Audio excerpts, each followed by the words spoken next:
সেনাবাহিনীর তরফ থেকে বলা হয়েছে যে প্রায় ৬০,০০০-এর মতো ট্রুপস এই নির্বাচনী ডিউটিতে থাকবেন। তারা তো অলরেডি জানেন যে তারা সেই জুলাই আপরাইজিংয়ের সময় থেকেই ৫ই আগস্টের পরের থেকেই তারা মাঠের ডিউটিতে আছেন, তাদের ম্যাজিস্ট্রেটি পাওয়ারও আছে।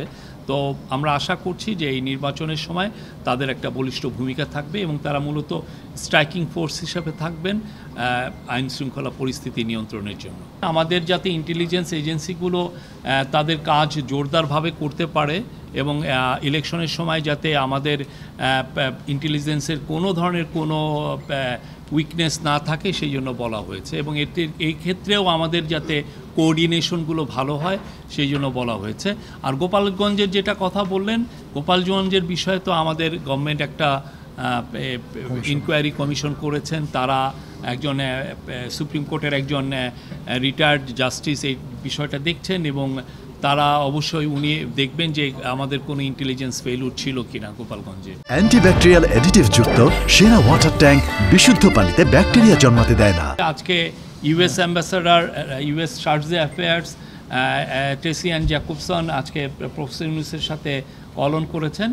এটা খুবই একটা সৌহার্দ্যপূর্ণ একটা পরিবেশে মিটিং হয়েছে। সেই মিটিংয়ে ইউএসের বাংলাদেশের যে ট্যারিফ টক্স, তারপরে কাউন্টার টেরোরিজম, আমাদের ইলেকশনের প্রস্তুতি, কনসেনসাস কমিশনের যে ডায়ালগগুলো হচ্ছে সেগুলো নিয়ে কথাবার্তা হয়েছে।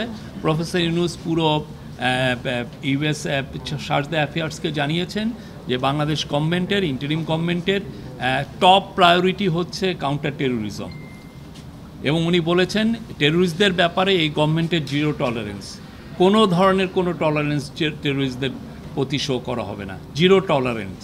উনি এটা ব্যক্তহীন কণ্ঠে জানিয়েছেন। আর আজকে আপনি জানেন আজকে রাতে আমাদের প্রতিনিধি দল ইউএসএ যাচ্ছেন।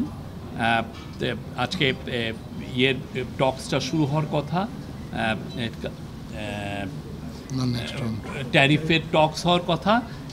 সেইটা আমরা আশা করছি যে এই টক্সটা ভালোভাবে কনক্লুশন হবে এবং আমরা এই প্রতিনিধির সাথে, যদিও টক্সে থাকবেন না, বাট প্রতিনিধির সাথে একটা গ্রুপ অফ বিজনেসম্যানও যাচ্ছেন।